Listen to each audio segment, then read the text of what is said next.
The government has said it's not going to come to the table over the amendments Labor wants. Is this the opposition trying to make the perfect the enemy of the good?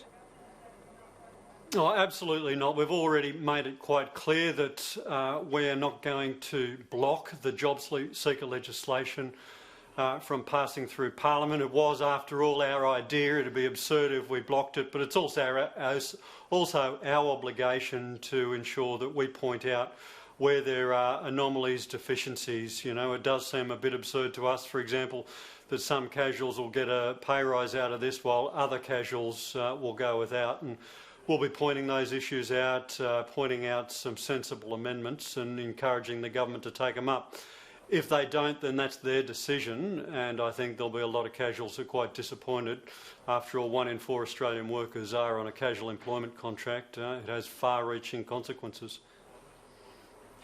Now, you've been quite vocal about this policy allowing Australians to raid their superannuation if they find themselves in financial distress. We've heard super funds say that they're worried about liquidity. No one's actually put their hand up themselves, though, and said that their super fund is at risk. Do you think that this is becoming a bit of politicking? As the Treasurer just said a short time ago, there's $1 trillion in cash in Australian super funds. Yeah, look, there's cash in superannuation funds for a reason, because it's needed to pay down on superannuation account-based pensions, or it's there because superannuation fund members have chosen a cash-rich investment option. If they were to access that cash to pay for drawdowns under this new facility, it'd have to be replaced with more cash, which requires those funds to sell down on equities or infrastructure that they've got money invested in. Now, I'm certainly not being alarmist about this. I'm certainly not playing politics. We encourage the government to listen to industry and put in place a prudent set of arrangements to ensure that the superannuation funds have the same sort of liquidity backstop that the banks have available to them as and when they need it. And I'd say there should be 2 principles which could govern such an arrangement.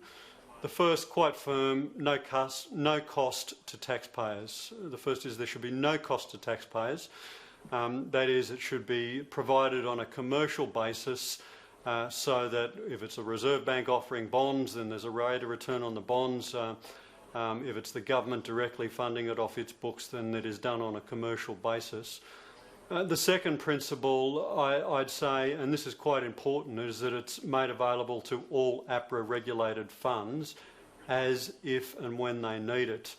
And that's to get around the problem that was identified by David Murray and others late last week, where he said, and I don't actually think it's going to happen, but you don't want to create a moral hazard where a part of the industry says, well, we know we have access to this fund, so we won't take the prudent decisions that we would otherwise make. Now, I think that's a very low risk, but if it's made available to all funds and the normal prudential requirements are applying upon those funds, I think fund members, the industry and taxpayers will benefit from such an arrangement.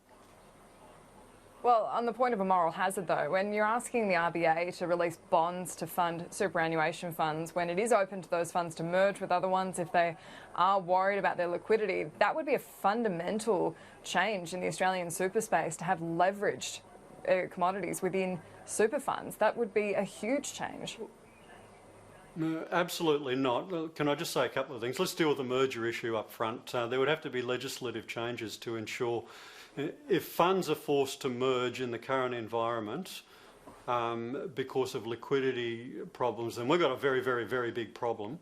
Under the existing legislative arrangements, there's a freeze on assets in any event when funds are going through a merger process. So it's not as if that is an answer to the liquidity issues. It might be an answer to a whole bunch of other issues that should be, and work is underway on that anyway.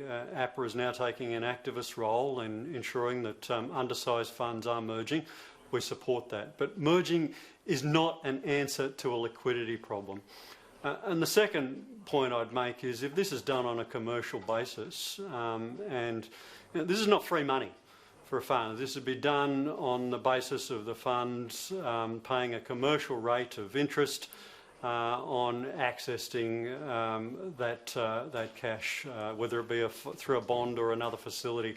entirely commercial, and the taxpayers shouldn't be hit up for it, and neither should the Reserve Bank. It should be done on a commercial basis. Now, APRA has warned the banks against paying out dividends, saying it's probably not the right time. It's not as strong a warning as we've seen out of Europe or New Zealand towards banks. The Treasurer wasn't really going much further. He's just saying that the banks should be listening to the regulator. Do you think that the government should be taking a stronger stand here? Yeah, look, 3 points. Firstly, the regulator could have gone further and would have had our support if they did. The second point is this. I think, by and large, both our banks and our insurance sector have been playing a very patriotic role during this crisis, and I congratulate them for the steps they've put in place. But a message to bank shareholders and insurance company shareholders, it'd be a bit rich of them to demand a dividend at a time when 2/3 of bank customers are reporting a dramatic fall-off in their revenues and seeking emergency credit arrangements.